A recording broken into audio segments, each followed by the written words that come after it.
Uşaqlar 54-cü səhifəyi açın. Oradakı mətnləri oxuyuram. Kiçik mətnlərdir.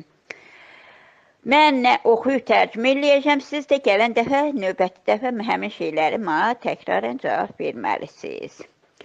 Go to the pet shop. Heyvan dükkanına gedin. Pet a dog. Uşaqlar, pet sözünün mənası şillə vur deməkdir. İtə bir şillə vur. Oh, your finger, uf deyir, sənin barmağın. Yəni, itə şillə vuranda it yəqin sənin barmağını dişlədi. Eləmi? Bəli. Altındakını oxuyuruq balam.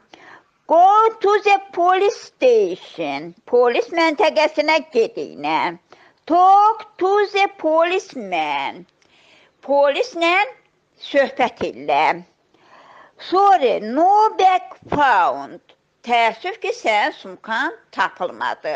Ayşələr, bu mətnləri oxuyuruq, tərcüməsini eləyirəm. Sonra siz özünüz onu ardıcıl surətdə tapıb mənə göndərəcəksiniz ki, yəni birinci hansı mətn olmalıdır, ikinci, sonuncu və s. nə?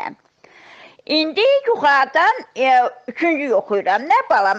Saat 7 yazılar, yox 7 yox, neysə. Go to the bus stop. Avtobus dayanacağına get.